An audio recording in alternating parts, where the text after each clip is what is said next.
All right, everybody, we are digging for wisdom once again.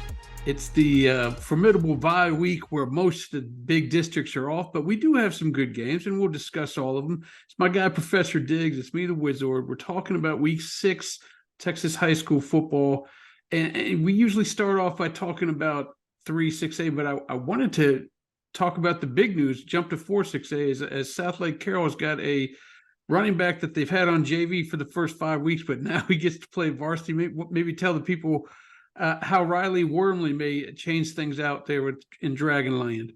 Our good friend Riley Wormley, and great reporting from Leah Simakopoulos, who was all over this story. I didn't even know it was in there, and she had it posted and broken down and the elements of it. And apparently Riley is has dyslexia, so he's got some disability accommodations. And when they were doing the deeper review, because I guess there's probably some lawsuits and things involved, Colleyville Heritage Grapevine, whatever their ISD is called, came out and said, yeah, we didn't do a really good job with the accommodations. So subsequently, maybe he didn't transfer for athletic reasons. Maybe their story was accurate. So there's reasonable doubt at this point, and now we're letting you know.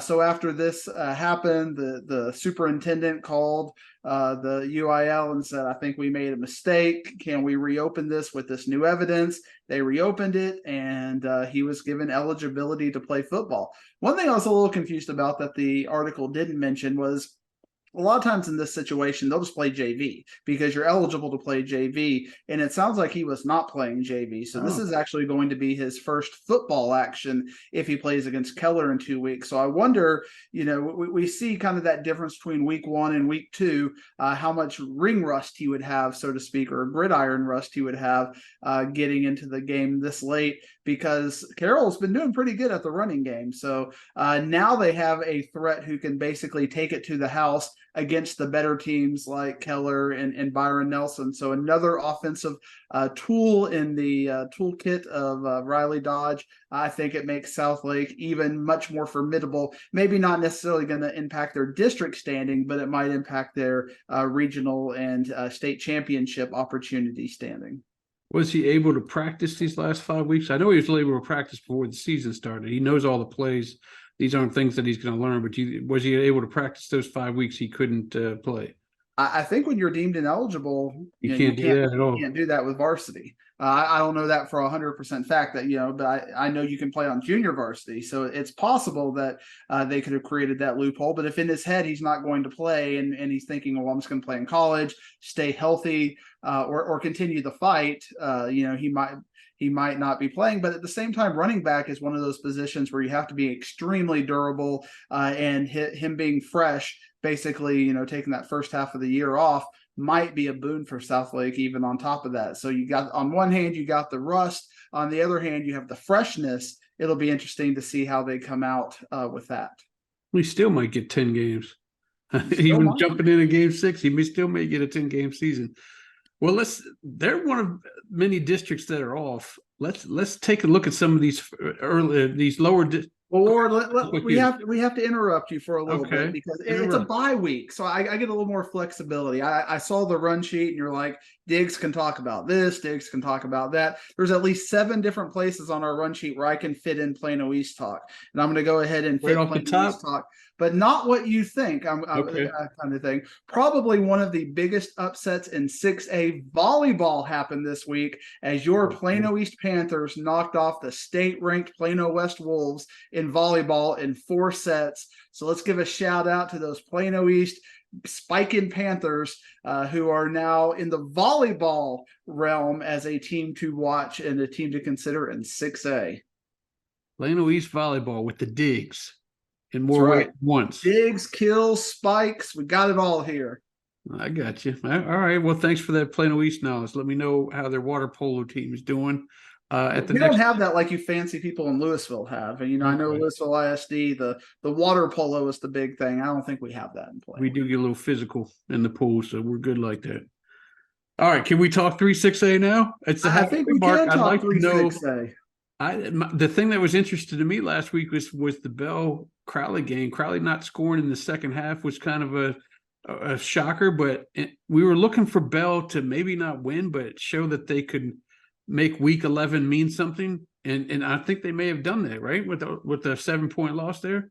Yeah, absolutely. That's definitely a quality loss, but I'm starting to get concerned because in one of their non-district games, Crowley did that, but then they bounced back against Mansfield Summit and played a complete game after they had that second half where they didn't score anything. Were you filming that game where they didn't score anything in the second half? I feel like oh yeah, no, I did. That was the Mansfield Legacy game, right? Yeah, the Mansfield Legacy game where you're just scratching your head like, what is this second half Crowley? It's going back and forth. Right. And now we have LD Bell where they're not scoring in the second half either. So that's a little concerning to me holistically. But I still think Crowley is the number 2 team in this district. But I think the point you brought up is even better, that LD Bell now for 2 straight weeks has given us reason to believe that they're not going to have to beat Euless Trinity to sneak in that 4th spot and knock Trinity out. They might get in completely on their own, and that Trinity and Bell game could be for 3 versus 4, potentially for Division 1 versus Division 2, as LD Bell and Trinity would be the 2 biggest schools in the district, and subsequently fighting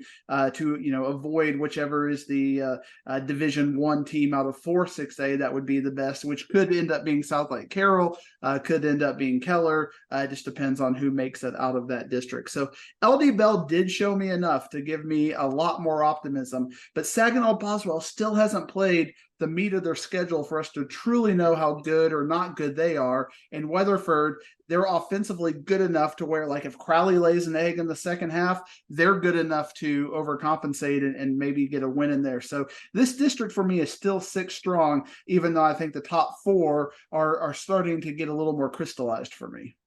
Yeah, it sounds like Bill showed you enough that you feel like they can take out Boswell and Weatherford, and that would be an accomplishment, because as much as they've improved, they didn't get those big wins last year when they were sitting right there in front of them. Do you feel like they can do it this year? I think they have a really good opportunity to do it this year. But at the end of the day, this, like I said, you have to play complete football throughout the whole year in this. And when you look at their schedule coming up at the end of the strong games are at the end. They're going to have Weatherford coming right out, Weatherford, Boswell, North Crowley as the next 3 games. So that will really dictate their ability to make the playoffs.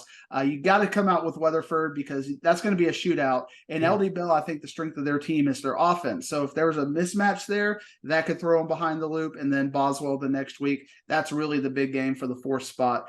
They can still get in through 3-way tiebreakers, depending on who wins and how much by beating Euless Trinity. But last year, you remember they had to beat Euless Trinity and still have some things happen, and that didn't happen, obviously, with that amazing finish over there. So LD Bell definitely is on our radar, and I think would be a slight favorite, maybe a 60% favorite to hit that 4th spot right now.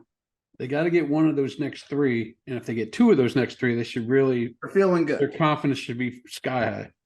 All right, talk to me. And North Crowley is not going to be one of those 3. So if they're going to get 2 of the 3, it's got to be the first 2.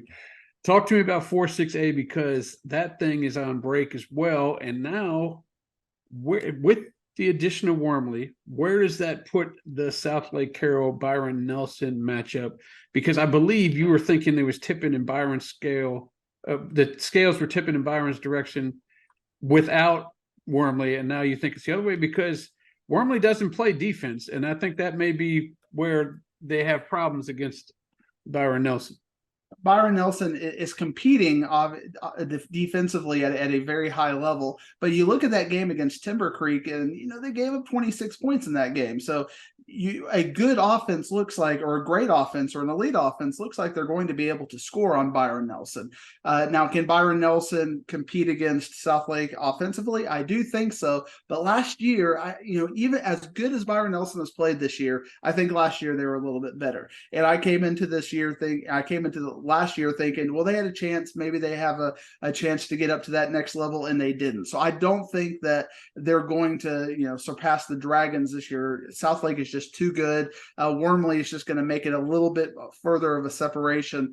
So you're speaking for me, Ward, and I don't like you speaking for me saying I'm tilting toward Byron. Now, would I love to see it? Absolutely, because I love to see new things. One thing I talk about on this podcast, and as we get into state championship times and getting closer to the state championship, I always complain about how it's the same old games year after year after year. Even right now, you can kind of pencil in Duncanville versus DeSoto, or if they're in the same region, or Duncanville versus Rockwall, and DeSoto versus Carroll. You can kind of start it to pencil in these matchups 3-4 weeks out, and I don't like it. I like to see new games, new matchups, and so I'm definitely hoping for Byron Nelson, just in that vein, to be able to knock off Carroll and give us a little bit of optimism that a new team can come in there and they can go up to that next level. But as it is right now, you got to respect the Dragons and that tradition.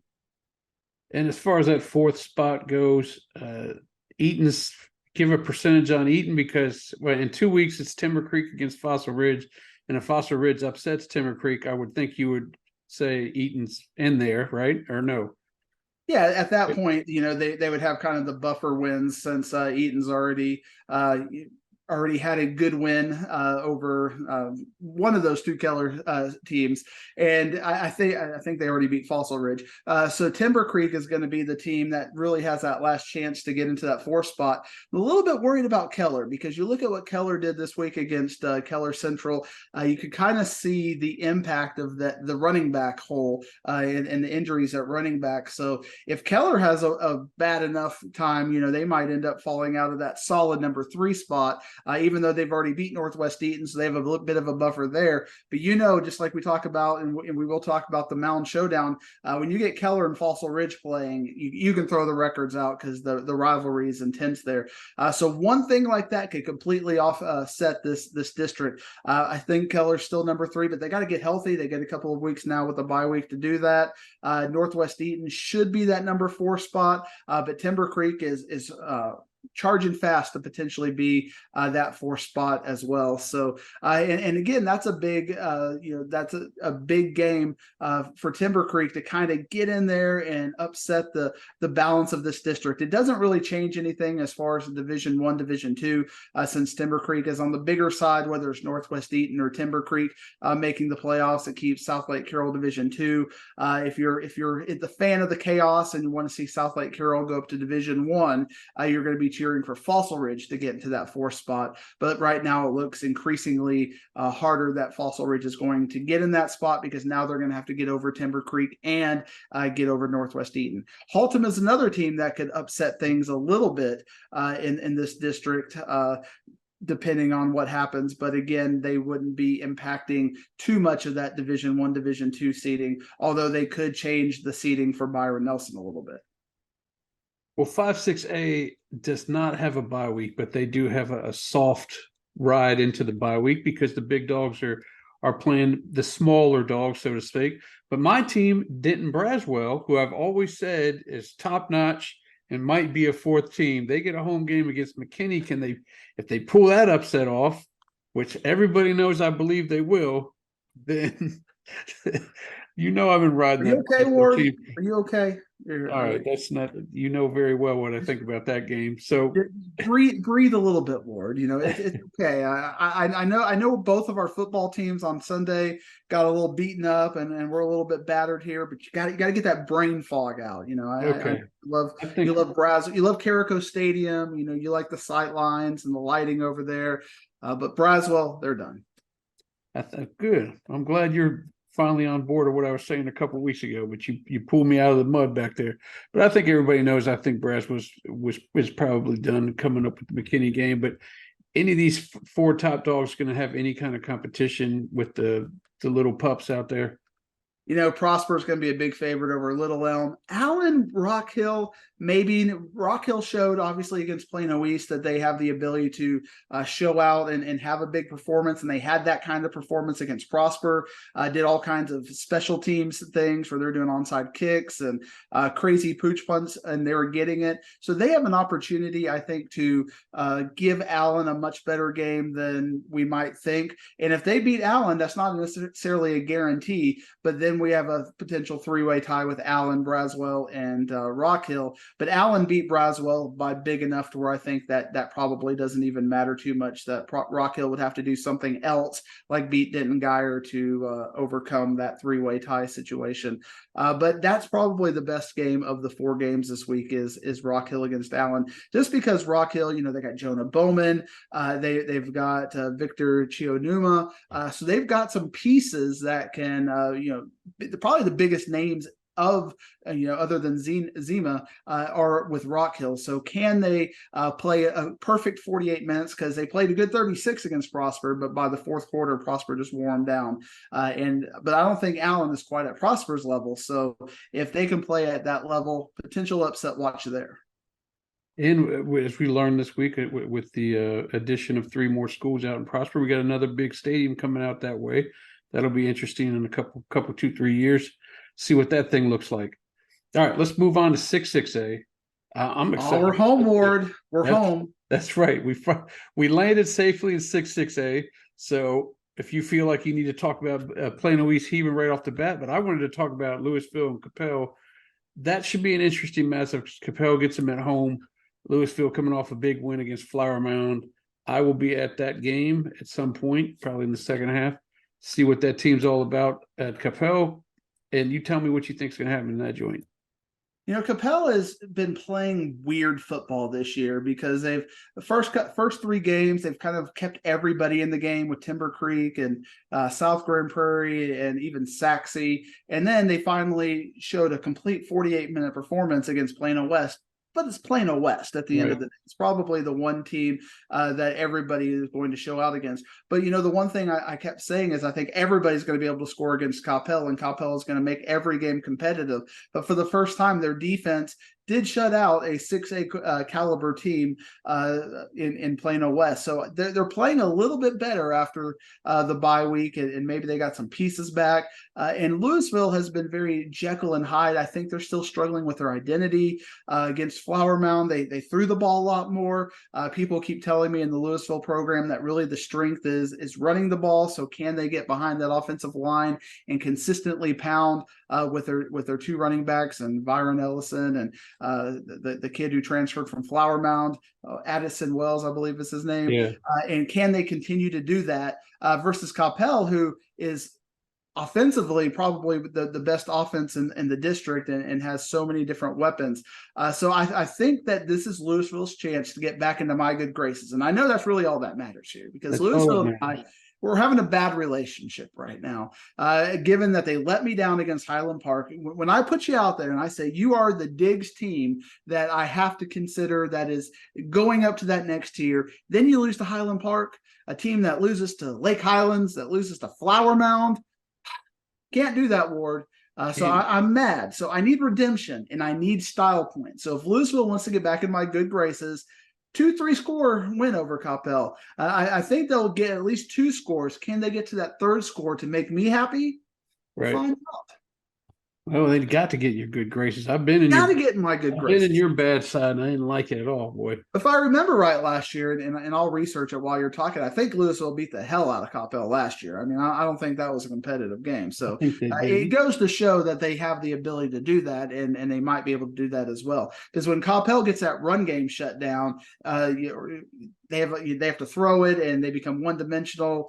And, we know Louisville's strength is that secondary, and Jaden Hardy's just going to be back there knowing it's coming, and having some safety over top help. And I think it could be a bad day for Capel if they can't get that run game going and keep that front 7 honest. Man, it was fun for me watching Louisville last week. It's more intriguing than fun is just how comfortable Ethan Terrell is with that offensive line. And who wouldn't be? You don't see that in a lot of high school offensive lines, where a quarterback is so comfortable that he's not going to get jittery and like, oh God, I got to do something. The 2 touchdown passes, Terrell must have had a good 5 to 10 seconds to do whatever he wanted, direct traffic, get the ball out. I've seen big guys. The week before I was at Cedar Hill and Waxahachie, and I saw those big guys at Cedar Hill, but the quarterback kept getting attacked, because you can be big, but if you can't hold your blocks, if you don't use that footwork. And it seems like at least 4 of the 5, maybe all 5 of the Louisville guys can do that, and he's comfortable with it. And then the second half, I went to Hebron and Marcus, and both of those quarterbacks did not have that same confidence. They're like, I got to do something now. And it was like, as soon as they took the snap, oh boy, who am I getting rid of this? And boom, he gets sacked and They Flower even get the Marcus. snap because the center That's right. exchange, quarterback That's exchange was right. problematic from what I saw in some of those highlights. By the way, 38-3 last year, Louisville over Coppell. I remember that game being not a close one. So Louisville is going to have to do a similar kind of win to get back in my good graces this year.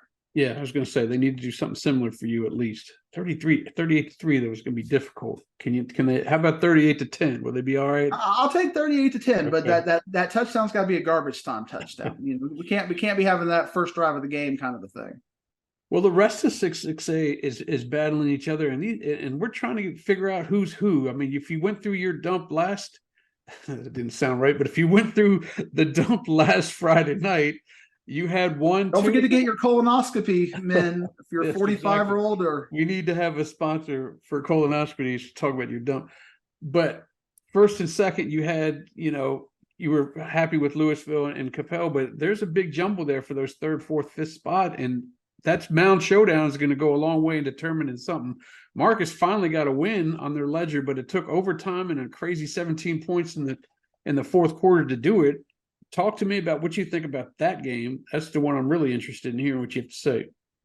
What I think about, and 6A has been one of the hardest to handicap because the teams are so closely knitted together and closely packed together. It's a turnover. It's a special teams play. It's things you can't really project because these teams are all kind of, they all look like each other. They all make mistakes. They all mess up. You can start to see trends. You can start to see kind of, like for Flower Mound Marcus, we're starting to see a trend where they're going to have 2 to 4 turnovers every single game. And if you're going to keep giving opponents 2 to 4 turnovers every single game, that's going to catch up with you eventually. And that's what they did against Hebron, which is how Hebron jumped out to that big first half lead. But then they played a clean game in the second half and dominated them, which is what the game should have looked like if Flower Mound Marcus played a clean game for 48 minutes, but they didn't do it. But then in the second half, you started to see Hebron do that self-destruction. And it wasn't necessarily in turnovers, but it was in bobbled snaps. It was in penalties. It was in poor mental plays. It was in special teams plays. That's how they ended up losing that game with a blocked extra point. So Hebron has been very prone to making mistakes. Marcus has been prone to making the big turnovers because they're trying to be aggressive, and that's gone against them. I think for Flower Mound, and this is what we don't know, and maybe you have the inside sources because I know you've got boots on the ground. I was told that in the somewhere around halftime, Jake Watson got hurt in the game, but it was a kind of injury where he could still go out there and throw the ball, but he was not as effective running the ball, and he was just basically a step back passer at that point. And then I heard at the end of the game, their running back was hobbling off Erdman. So if those two pieces are gone for Flower Mound, I get it's a rivalry game, and we know anything can happen in the Mound Showdown.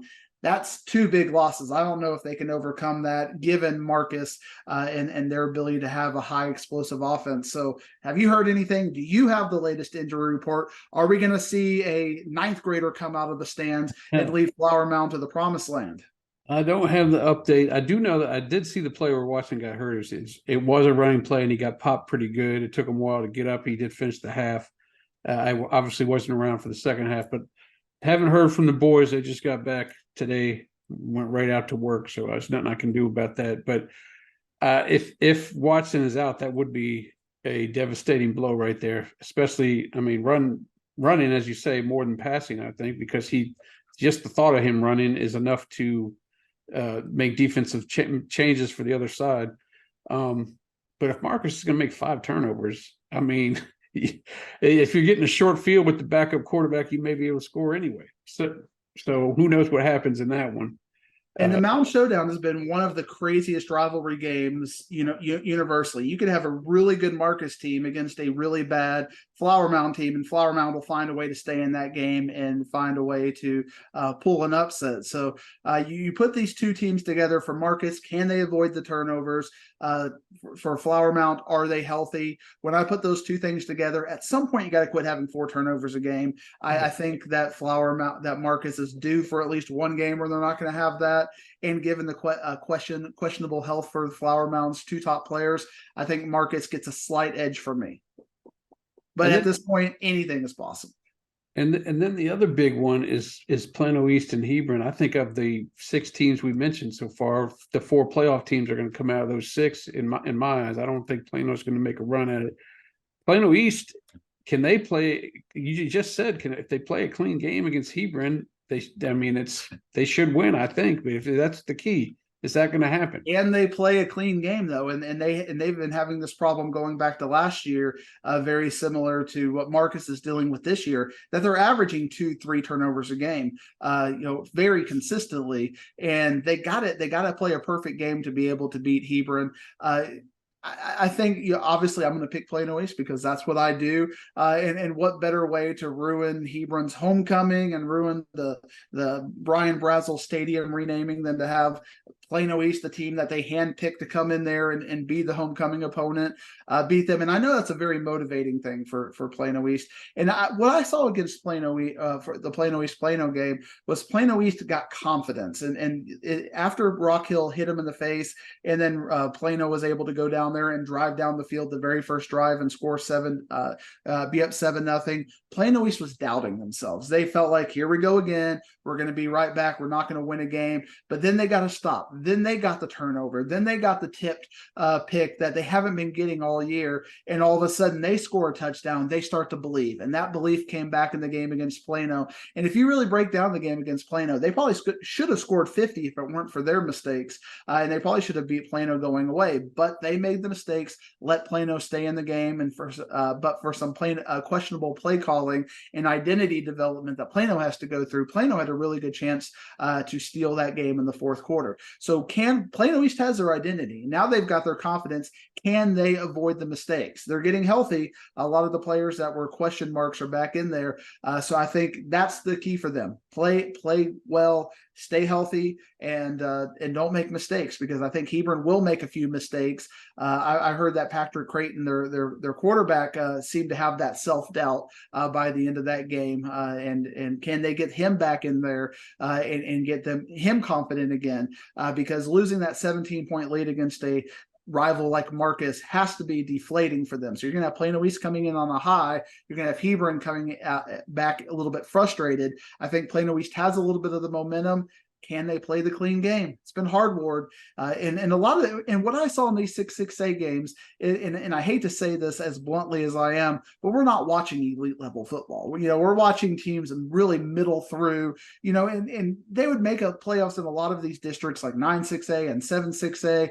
But when you're compared to elite teams, like when you go watch Southlake and Byron, you're not seeing that level of quality when you see these middle 4 teams that you're talking about, or even middle 5 teams, if you want to lump Plano in there. Because I think Plano, if Marcus wants to do 4 or 5 turnovers, Plano's good enough to beat Marcus if they're going to do something like that. So I wouldn't be surprised to see an upset in there. But we're not watching great football, and we're not watching football that is fully fleshed out with teams with identities right now, other than Flower Mound, because again, I keep complimenting them and what Coach Basil has done over there to create that identity. But if they don't have the depth, and now if they let loose their best couple of athletes, that could be church for them.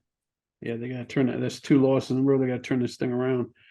7-6A. I tell you what, Diggs, before we started this broadcast, I wanted to run out to Tom Thumb and get you some flowers, because you deserve the flowers for the early June prediction that Berkner should be ahead of Lake Highlands. You took a few jabs from Lake Highlands fans. Then they lose their first 2 games. The injuries may have had had something to do with it. You took some jabs then. Now they seem to be injury-free. Damian Crow's out there getting Player of the Week with the Dallas Morning News. They're beating their rival by 20, and you can go out there and pat your chest, pop your shoulder, do whatever you got to do, because they are now 3-0, and it's a situation now if they can get past Highland Park and Jesuit, who play each other this week, all of a sudden you're looking at the district champs. I think you just thought they were going to have a great season. I don't know if you thought at week 5 they might be going for, or at least thinking about district championship. But again, I'm putting words in your mouth again. You hate it when I do that. Talk to me about Berkner, and then we're going to get on to the Highland Park Jesuit game, which is the main one this week.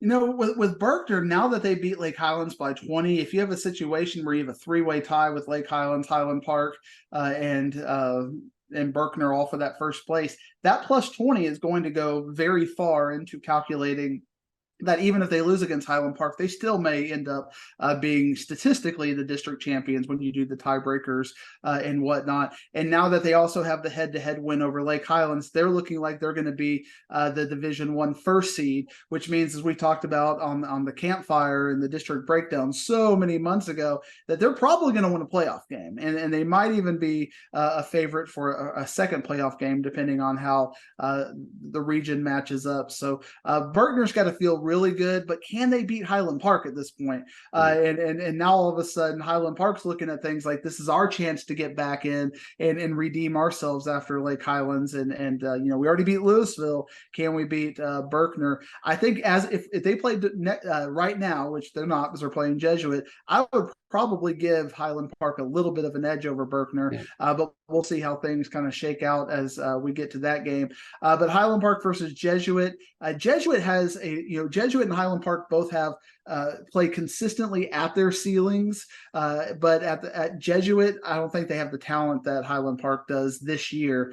Even though, so you have two teams that play consistently near the top of their ceilings, but Highland Park with a little bit more talent, give them a 14-point edge for me. Yeah, and that's the deal with Highland Park. Just like you said, everybody's said they're the greatest for beating Louisville, said they're the worst for getting thumped by Lake Highlands, and they go through these next 2 weeks. If they can beat Jesuit on the road, or actually, I guess that's at SMU. They beat them at SMU, and then they beat Berkner at their home, which they have beaten just about everybody at home. All of a sudden, they're sitting just, hey, leave us alone. We're back on top. I told you that's where we were going to be. Just relax. So, another district championship. Let's just throw that one in the closet with the rest of them. We don't have time for that mess. All right, let's move on to H6A. We got Martin. They're out there beating their chest as well. They're finally doing things because they're getting into district play, and they did some coming into it, and they took care of South Grand Prairie with ease last week. Now they got Lamar, and South Grand Prairie is the team that you felt was a second place team there. They got Lamar coming up. Is Lamar going to give them a better game than South Grand Prairie did? Yeah, I don't think they will, but I think Lamar, they played Waxahachie very, very well. And, Lamar's played a non-district schedule where they've been playing some competitive teams. So you could look at that non-district schedule and have a little bit of optimism and go, okay, well, there's a little bit of reasonable doubt right here. I think the way Martin offensively has been playing, Lamar has really put their hope in their defense. But their defense has let them down a little bit. But they held Waxahachie to 14, and DeSoto's defense couldn't even hold Waxahachie to 14. So I think if Lamar plays at their best, we might have an upset watch here. But the fact that Martin has kind of figured it out, and I think they have that confidence that they look at this district, and their whole senior class has never lost to any of these Arlington teams. I think they're going to go in there with extreme confidence, and I think they take care of business by 2 or 3 scores against Lamar. But if Lamar, doesn't have that chip on their shoulder and doesn't look at Martin with shock and awe, they might. I mean, it's within the realm of possibility. There are some 3 touchdown games where, I don't think Coppell's going to beat Louisville. I don't think there's a very good chance of that. I could see Lamar. I could see it. I can see the pieces in place for Lamar to beat Martin. I don't think it's going to happen, but the elements of what Lamar has, given that they have a strong defense and given that we've seen the offensive prowess, Martin could be one of those teams that look really good against bad defenses. But we saw what happens, when they play good defenses. And if Lamar's defense is good enough, maybe they can shut him down. But even with that, if they can, is Lamar's offense good enough? I don't know if they can answer that affirmatively either. See if you can answer this affirmatively. Are we going to get an Arlington Jesuit playoff game for the 50th year in a row? It's starting to look a little suspect. It is, and I think at this point, Lamar might be a little bit of a favorite. So it's going to be, can they get there? We know Jesuit's going to be the 2nd seed. So they're, who's going to be the 1st seed in this? Right now, I really like Arlington Bowie to be that 1st seed. So if you had to put me down right now, who I think the playoff matchup is going to be, I think we're going to see Arlington Bowie against Jesuit. So no more Arlington Jesuit. You can cross it off the list. If you made promises to Pox or one of your shooters and said you can go to Choctaw and do this one, tell them to start looking for another game. Although it still might be at Choctaw, just might be a different Arlington team there. It's not that game. All right, I'll let them know. All right, talk to me about, we're going into 9-6A. Boy, I mean, I don't know how to decipher Garland anymore. I need to see him again. They're playing Wiley East, but I need to see him again because I saw them when they ran a running clock and were getting thumped by McKinney North, and that's the vision that's in my head. But how good is McKinney North now? McKinney North's good, but are they 36 points better? I don't know. I mean, when you start to look at it, they were better than Lancaster. You know, if we're talking about Lancaster Garland, I'm sure you would have assumed a running clock there. You wouldn't have even felt bad about it. It wouldn't even be unsurprising to you. And we know that McKinney North beat Lancaster, and now they beat Tyler High on the road. They're definitely a team on the improve. And Aledo struggled with Just Northwest, and Just Northwest is the only team to beat McKinney North. So there's a little bit there to where that loss is becoming a little bit more minimized. But this district, for the first time, we talked about this in the campfire as we were ending our summer programming, that 9-6A had a lot of parity, and we saw 7-8 teams that were competitive for playoff spots. I really think we're seeing our 4 playoff teams rise to the top, and we're starting to see when the big 4 play the little 4, there's starting to be some differential. And Garland is part of that. Garland has blown out Lakeview Centennial, has blown out Rowlett, and right now Naaman Forest is the only team that is left that can beat Garland and get into that playoff mix. But I think we see the top 4. But as much flowers as you would like to give me about Lake Highlands and Berkner, and I take it, I was so wrong about Saxe. I mean, that the Saxe upset over Wiley East last week. You didn't like Saxe. You saw Saxe in the scrimmage, right? I did. You weren't high on them in the scrimmage, and then they didn't start off that well either. They didn't, but then they have the Coppell game where you can kind of go, okay, but then you started to see Coppell let everybody score like that, and then Prosper just destroyed them. And then all of a sudden, okay, well, maybe Saxe is a little bit closer to the mean. They're not at that Wiley East, Wiley level. But right now they've shown with Kalik Lockett and their quarterback that they are the best team in 9-6A, and probably 2 to 3 scores better than everybody else. So Saxe is looking like they're going to win this district going away, and Wiley versus Wiley East is going to be for the 2nd, 3rd spot, and then you're going to have Garland come in there and kind of clean up. And with that, you're probably looking at Wiley East and Garland playing this game being for D1, or being for the 1st seed and 2nd seed, and then you're going to have Saxe and Wiley playing for the 1st seed and 2nd seed in Division 1, Wiley East and Garland playing for Division 2. And that game is very important because that will definitely give you an easier playoff round and the home game against the 10-6A team. So this game has now really piqued my interest for that reason. And what is Wiley East? Because Wiley East's signature win is that Berkner game with nobody, with Berkner not having any of their stars in place and still winning that game by 1. They got shut down completely offensively. That 2-quarterback system that they're running out there, Saxe made that look like a really bad decision. So can Garland, with a really good defense, take advantage of it? I think this game is a little bit closer than a lot of the pundits think. I'm going to pick Wiley East just because I've got the vision of the running clock going on in my head as well. And I don't think that that's a team that's going to get as high as 2nd in this district. But it's a much closer game than I would have thought 4 or 5 weeks ago. Yeah, and you're going back to Saxe, not only are they playing solid defense, but they're one of those teams that's got an underclass wide receiver that is really making a name for himself in Tyleek Lockett. I mean, we talk about Boobie Feaster at DeSoto and Taz Williams at Red Oak and a bunch of, and Damian Crow we just talked about. You got to talk about Lockett too, boy. He's a playmaker. They'll throw it to him in double teams, and he always comes down with it. So Saxe has really turned that thing around and hopefully changed your mind a little bit. Moving on to 10-6A, man, let's talk about North Forney. What's going on there? They're undefeated. Randy Jackson ain't the coach there, but they got some players out there doing some things, and Ted's can go out there, see him play Royce City.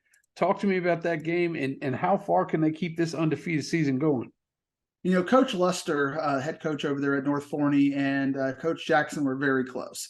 And he basically left in such a way to where he could make sure that Luster got that head coaching gig, because he believed in him and he knew that if you opened it up a little bit, maybe North Forney might decide to do something different. And he believed. He was like, you got to let this guy get in there because he is a dynamic, intelligent head coach, and you're going to reap dividends from that. And last year, you did not reap those dividends. We talk about the first year coaches all the time, and given that change happened in July, it can throw you off for a loop. But this year, Coach Lester might be our early coach of the year for what he has done over there at North Forney. The underclass talent that they have are really supplementing the senior leadership over there. And it's just been a great fit. The coaching job over there has just been off the chain, successful. And now I think North Forney is looking at a potential as high as a 2 seed in this district. I think they can beat Rockwall Heath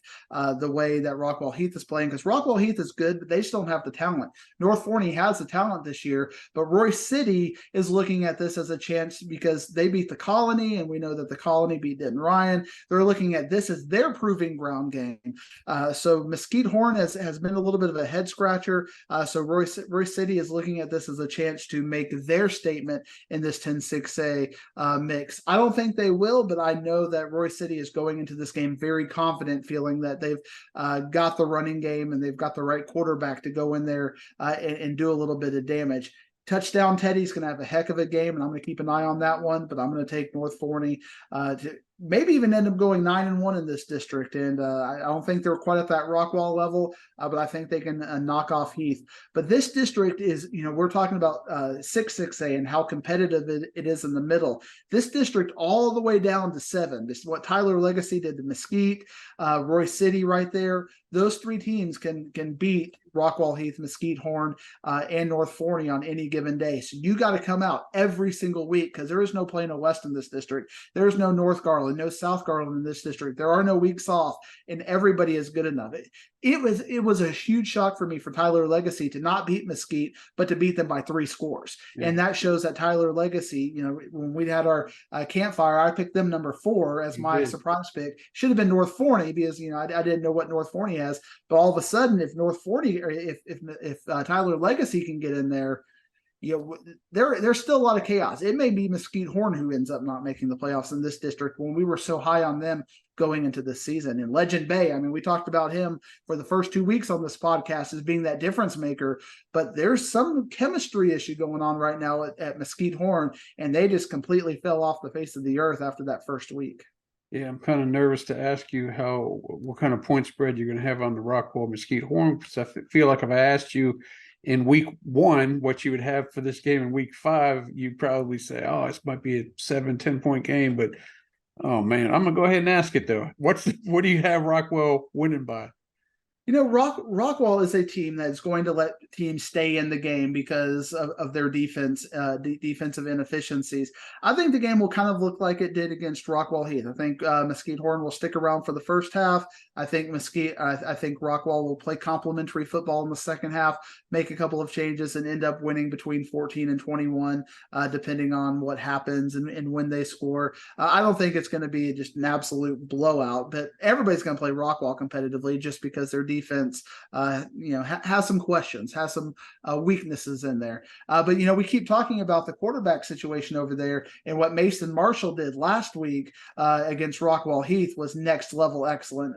Again, I don't like that. It's working for them, but how can let's say Mason Marshall is hypothetically the better quarterback. How is he going to get the confidence to consistently play like that when he's being yanked out every other drive? He went 12 for 12 and was dropping dimes and playing great football. But a few weeks it's been Locke who has been great. So that frustrates me, Ward. It's one of those things that I'm anti 2 quarterback situations. But if a team is making it work, they're making me look bad by making it look good. It's upsetting you, but they've had this conversation, and I'm positive both quarterbacks are okay with the way it's going.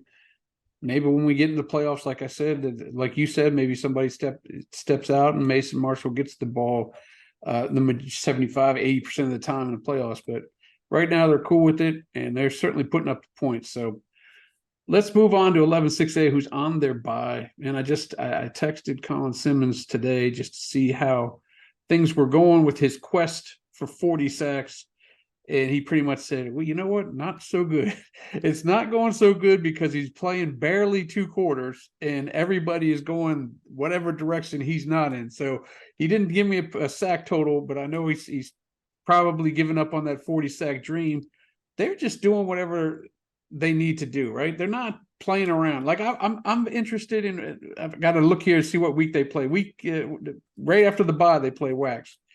I don't know if that game is going to be within 25, 30 points like it is with DeSoto. DeSoto likes to play with his teams a little bit and mess around and get busy at the end. I guess they scored late in the game to make it a blowout. So talk to me about how you're feeling about 11-6A, and eventually DeSoto is going to have to play Duncanville.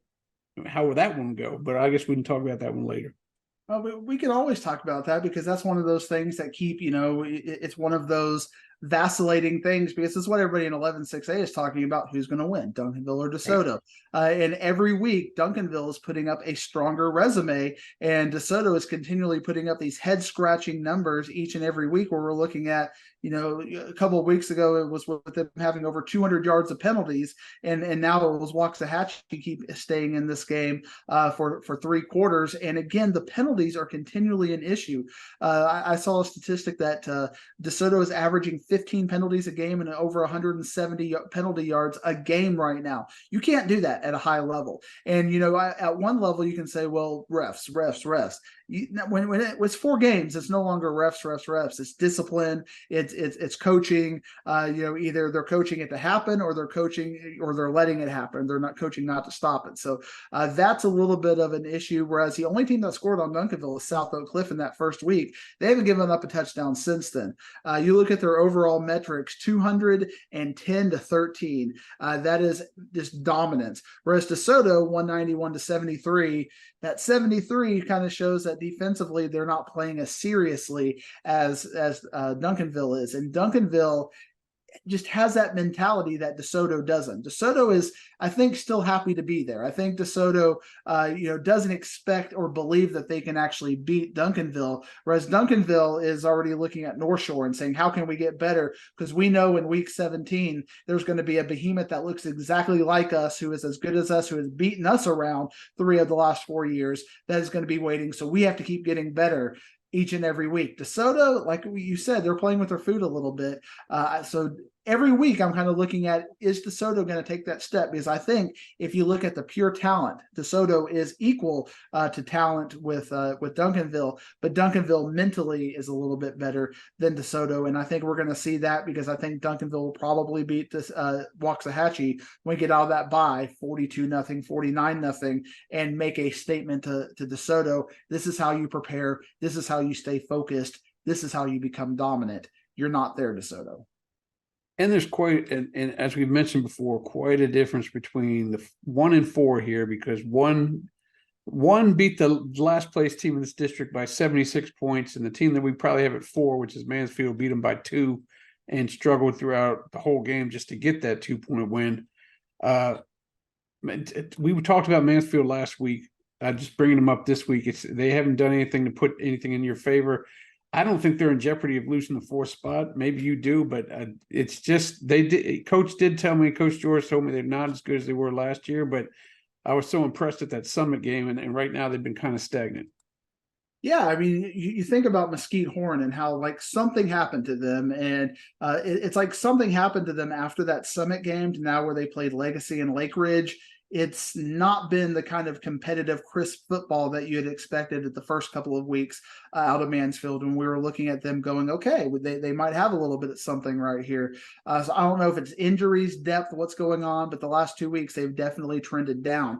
You look at Skyline. Now, Skyline looks like all of a sudden they might be competitive for that last spot. If Cedar Hill can get healthy, they might be competitive for that last spot. I think in the last couple of weeks, I've bumped Waxahachie back up to number 3. So now you got Mansfield, Cedar Hill, and Skyline, who none of which have played each other, all still having important games to play for that 4th playoff spot. that could, knock Mansfield out. Now, either of those teams doesn't really change the dynamic. With Cedar Hill, it would, but with Skyline, it wouldn't change the dynamics of splitting up Duncanville and DeSoto and keeping them both in Division One.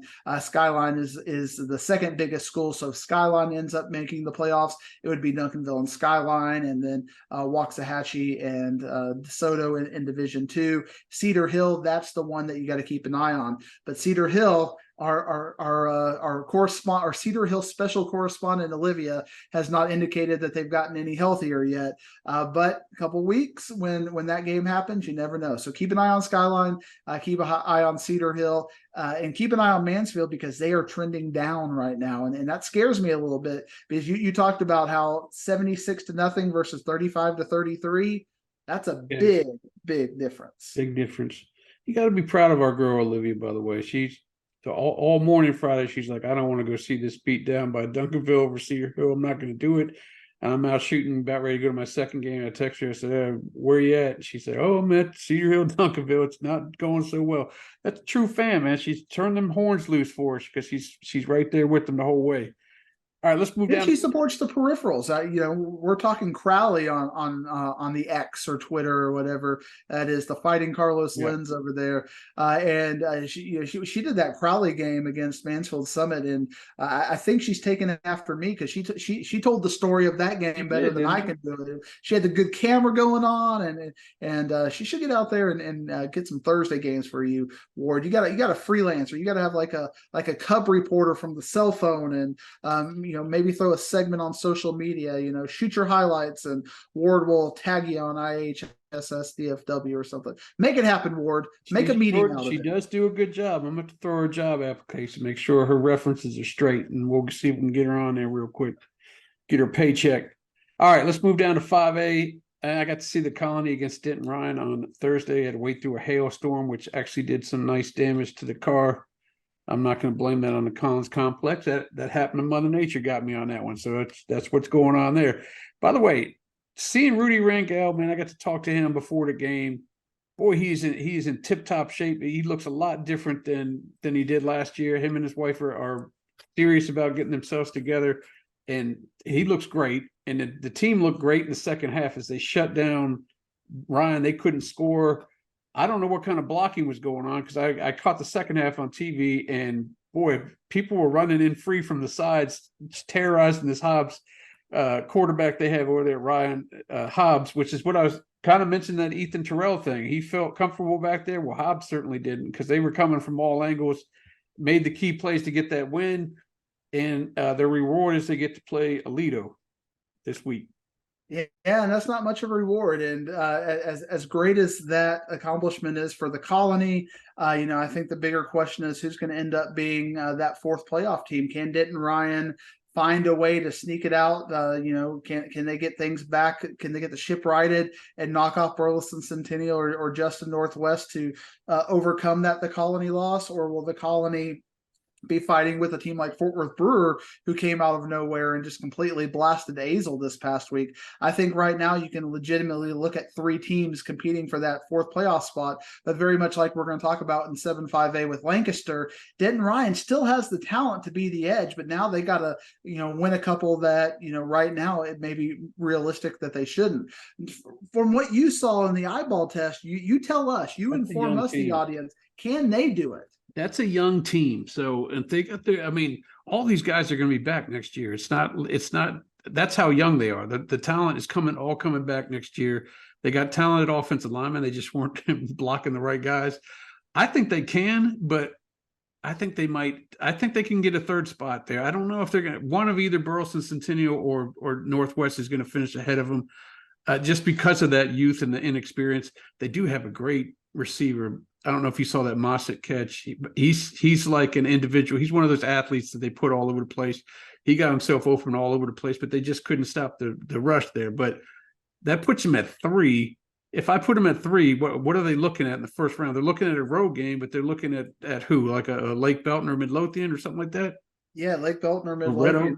Right now, I'd put it at Lake Belton. I've got Red Oak 1, Lake Belton 2, Midlothian 3 right now. But if Midlothian beats Lake Belton like they did last year, that could easily switch. And either of those games don't look very favorable for tough, Denton dude, Ryan. because And that's if they get the 3. And they're going to need to not only beat Justin Northwest or Burleson Centennial, but they're going to have to win a tiebreaker to get that 3 spot as well, because you're probably going to have a 3-way tie for 2 spots if one of those teams beats the Colony and then Denton Ryan beats that team that beat the Colony. Will Denton Ryan even have enough? Right now they're going to be -7 in that tiebreaker. So Denton Ryan's still going to have to do some things. And the old axiom that a coach says, every sophomore you start, you've got a loss coming. Looks like Denton Ryan might have a couple of more. And we got a little bit of a mirage. They looked great against Azle and they looked great against Saginaw, but the first time they got hit in the mouth, they didn't deal with it well at all.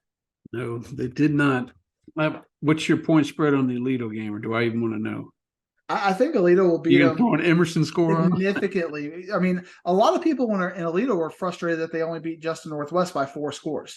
So in their head, they're calibrating 7 to 8. Right. That's they're expecting a 56-7, 56-14 kind of a game. They prefer 56-0. But if the second team that's the Alito perspective. That's not my perspective. But it's hard to pick against Alito right now. So if that's what they say where they want the score to be, I think they'll make that happen. It's one of those name your score games. I got you. 49. 49-pointer. 7 tutties. Let's move to 4-5A Division 1. You talked a lot about Shoemaker in our campfire stuff. Well, they got a test now. They didn't start off so great in district play with 2 9-point losses, but they're taking on our boys from Red Oak who are getting some wins out here. And you have them at 1 right now, sticking at 1. If they want to stick at 1, they got to beat a team like Shoemaker on the road. On the road, and that is difficult. And again, they had to have everything go correct at that Lake Belton game in overtime to get to that point.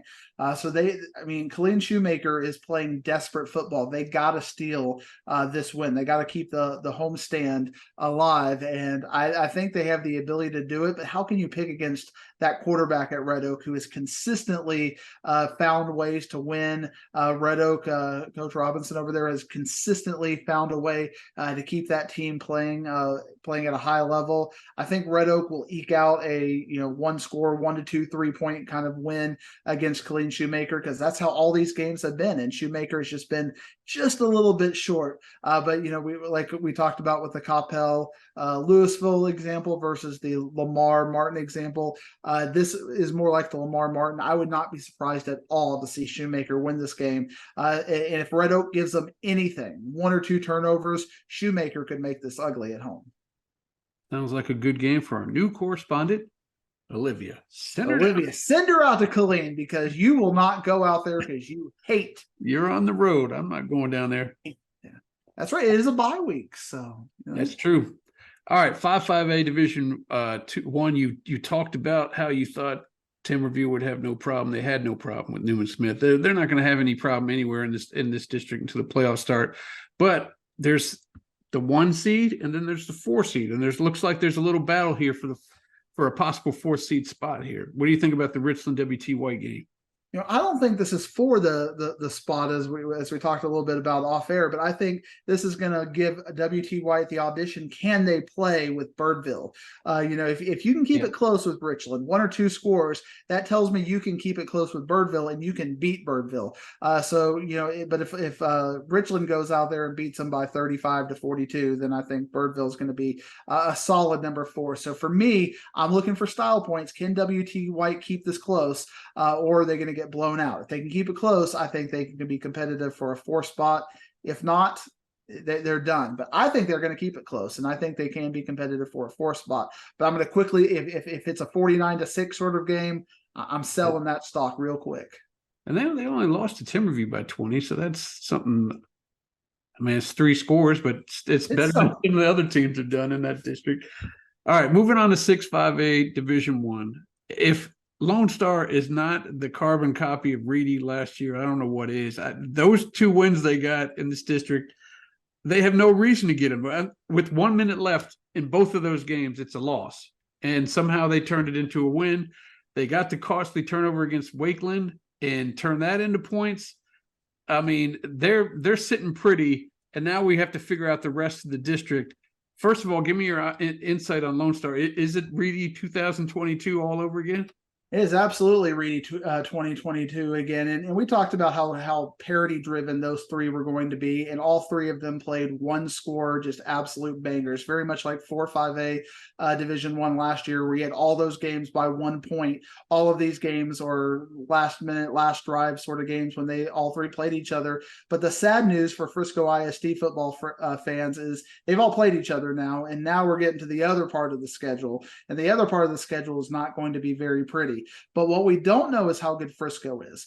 Frisco looks like that they have a little bit of an X factor, and every now and then you'll see a team like Frisco who, they haven't played anybody and they're just rolling up wins.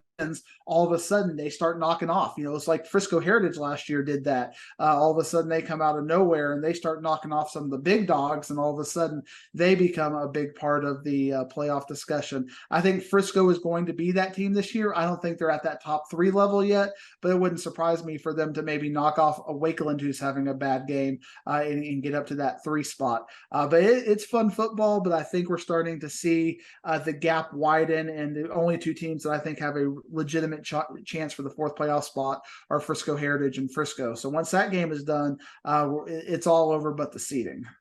Yeah, Frisco is done to be talked about again. I know before that area blew up, they were the one and only, and that's why last year that you caught them in uniforms a couple of times, or at least I caught them in the uniforms that said the original Frisco on their shirt, or the original or something like that.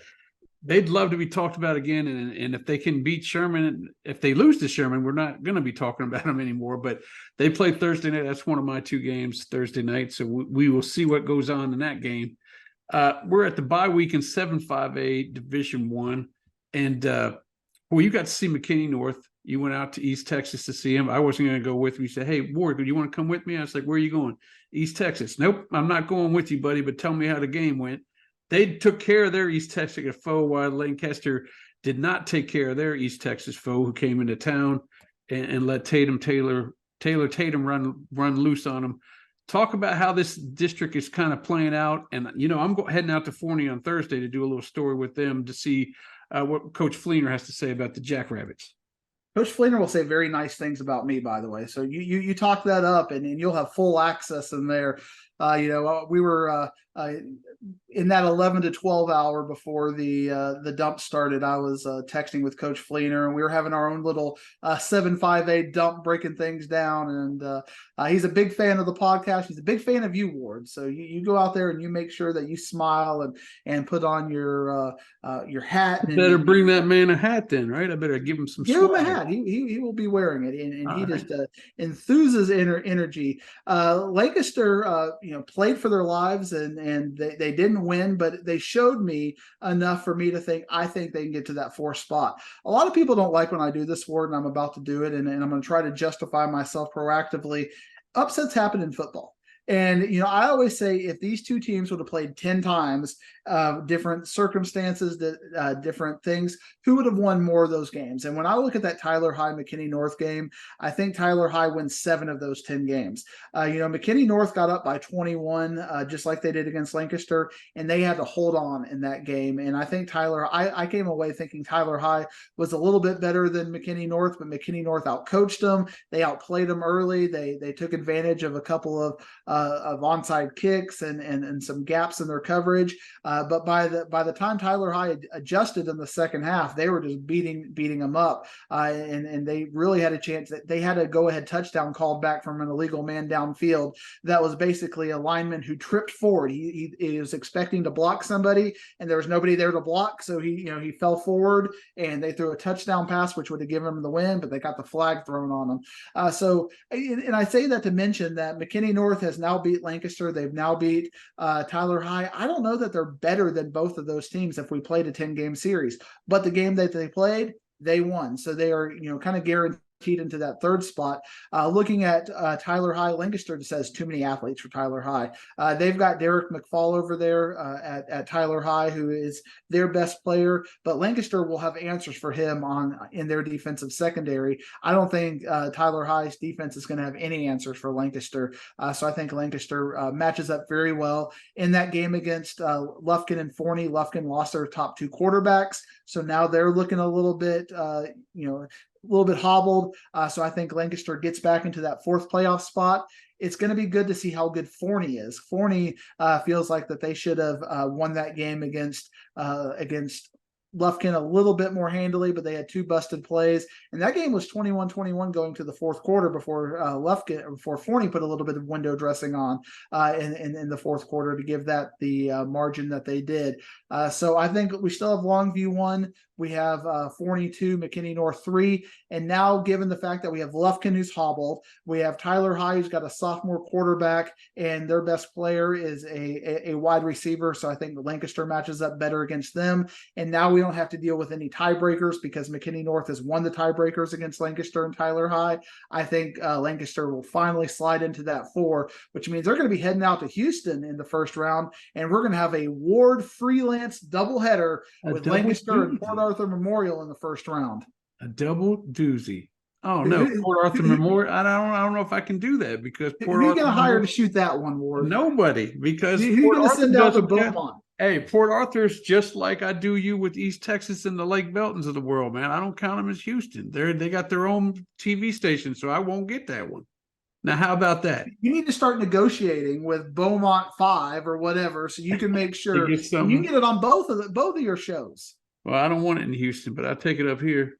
I'm not counting Port Arthur as Houston, and trust me, you talk to Port Arthur, they don't count themselves as Houston either. Because you talk to Longview, and they don't count themselves as DFW, but you're tagging them in DFW Inside High School Sports. Check out only because you've got my young Taylor Tatum. You've got my young friend Dean confused, man. He sees you throw him in the rankings. He don't know where he is. He's a Long Island kid. He couldn't tell you.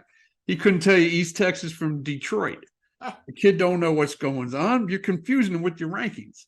Speaking of rankings, we got to rank a team number 4 in 3-5A Division II. Is this Denton Frisco Independence game going to be the one that tells us, or what's happening? Frisco Memorial played Argyle, at least in the second half, against the third teamers, a little bit better than I thought. So I still think we have 3 teams fighting for that 4th playoff spot. Gainesville, a team that beat Denton by 4 points a couple of weeks ago, has continued to look good. So of the losses, I think Denton has the best of the losses. So I still think that this game is probably going to determine who the 4th spot is. I know Frisco Memorial will at least have something to say about it. But give me Denton over Frisco Independence in this game, And we talked about last year how excited we were for Denton with Coco Brown and maybe able to get into this 4th playoff spot. But who knew that they're going to have their best player in the last decade graduate for them to maybe find a playoff spot. That's true. And then make the postseason. That's crazy. But then, to be honest with you, I'm looking forward to the week after. I'm really looking forward to the Argyle Lake Dallas game. Argyle's super young, young quarterback, young everything. Lake Dallas is experienced. Boy, I think that game will be sweet next week. But that's for you to talk about next week, unless you have something to say about it right now. We'll talk about it next week. Next week, let's do that. Huge rivalry game. Grapevine, Colleyville Heritage. They don't change the name of the stadium over there like they do at the Boneyard, but it's still a big one. And Grapevine, they started off slow. They both got brand new coaches, so maybe the rivalry doesn't mean much to the coaches, but the players sure do.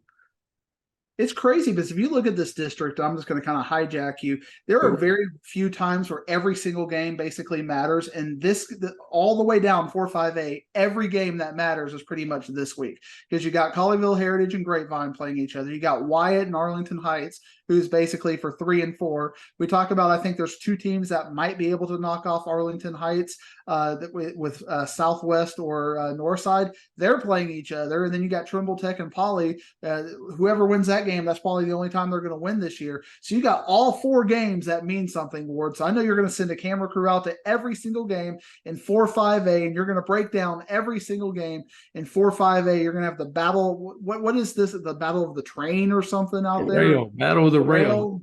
I won't be sending anybody out to Southwest North Side because Southwest is actually playing Trimble Tech this week.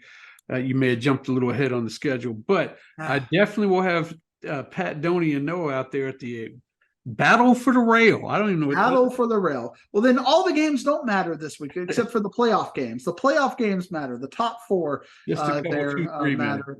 Colleyville Grapevine has still been a little bit of a head scratcher when you look at the fact that they lost to Azle, and now Azle has really shown that they haven't been competitive.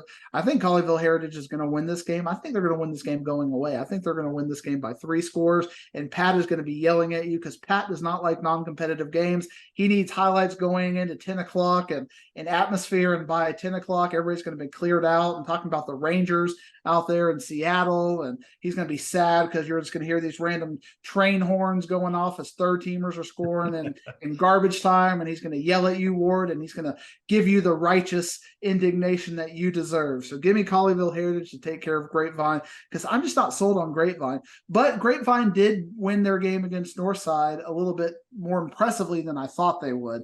So either that means that the Fort Worth ISD towns teams are even worse than I thought, or maybe Grapevine figured something out in that bye week.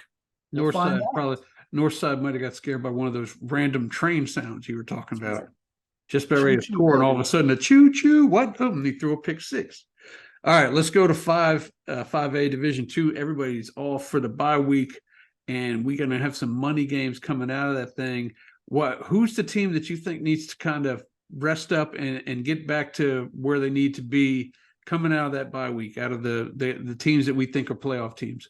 Everman and Summit are fighting for the most disappointing team in this district, but both of them still have very high-end ceilings, and one of those teams is probably looking at potentially playing South Oak Cliff in the first round. I know South Oak Cliff does not want to see one of those teams in the first round, given that the game is going to slow down for them because they're not playing anybody with speed or size anytime in this district schedule. So if it's time to get South Oak Cliff, it is the first round of the playoffs, and whoever is that 4 seed is going to be a very good team. And Ward, go ahead and penciled in week 12.